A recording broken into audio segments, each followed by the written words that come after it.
बहुत समय पहले की बात है। उशिनगर नाम के एक राज्य में एक राजा राज किया करता था। उस राजा का नाम था शिवी। वह एक चक्रवर्ती सम्राट था और अपनी महानता और दयालुता के कारण प्रसिद्ध था। उसकी दया के बारे में ऐसा कहा जाता था कि उसके दरबार से कोई भी खाली हाथ नहीं लौटता था।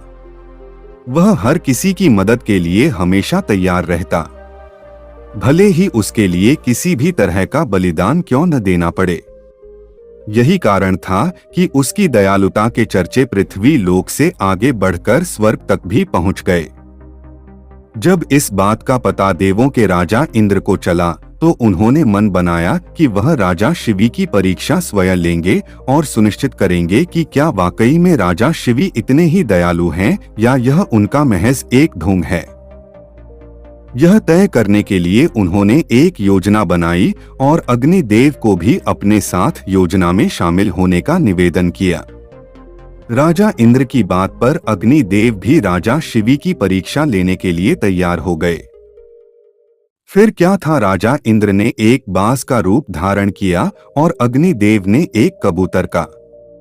दोनों राजा शिवी के दरबार की ओर चल दिए। अग्निदेव कबूतर के रूप में आगे गए और इंद्र बाज के रूप में इस प्रकार उनके पीछे चले कि मानो एक बाज कबूतर का शिकार करने के लिए उसके पीछे उड़ रहा हो। थोड़ी ही देर में अग्निदेव कबूतर के रूप में राजा शिवी के दरबार में पहुंचे और राजा शिवी की जांघ पर बैठ गए। उन्होंने राजा से कहा कि एक बाज उसका शिकार करने के लिए पीछे आ रहा है, वह उसकी जान बचा लें। कबूतर की यह बात सुनकर राजा ने कहा, बिल्कुल भी चिंता न करो, मेरे होते हुए वह बाज तुम्हारा कुछ भी बिगाड़ नहीं पाएगा। मैं तुम्हारी रक्षा करने का वचन देता हूँ। राजा के वचन देते ही बाज के रूप में इंद्रदेव भी शिवी के दरबार में पहुंच गए। उन्होंने राजा शिवी से कहा कि वह कबूतर मेरा शिकार है, उसे मारकर वह अपनी और अपने बच्चों की भूख मिटाएगा। बाज की बात पर राजा ने कहा, मैंने इस कबूतर को वचन दिया है कि मैं इसके प्राणों की रक्षा करूंगा, इसलिए मैं इसे तुम्हें नहीं दे सकता। राजा की यह बात सुनकर बाज बोला, अगर आप इसे मुझे नहीं देंगे तो मैं और मेरे बच्चे भोजन के अभाव में भूखे रह जाएंगे, इसलिए इसे तो आपको देना ही होगा। बाज की यह बात सुन राजा शिवी थोड़ी देर सोच में पड़ गए और कुछ विचार करने लगे। कुछ देर विचार करने के बाद राजा शिवी ने बाज से कहा, अगर मैं तुम्हें इस कबूतर के वजन के बराबर मांस दे दूं तो तुम्हारी और तुम्हारे बच्चों की भूख मिट जाएगी। ऐसे में इस कबूतर के प्राण भी बच जाएंगे और मेरा वचन भी बना रहेगा। राजा की इस बात पर बाज के रूप में आए इंद्रदेव राजी हो गए, लेकिन उन्होंने राजा के सामने एक शर्त रख दी। बाज ने कहा, महाराज मैं तैयार हूँ, लेकिन आपको कबूतर के वजन का मांस अपने शरीर से देना होगा। बाज की यह बात सुनकर राजा ने सोचा कि कबूतर का वजन कितना होगा।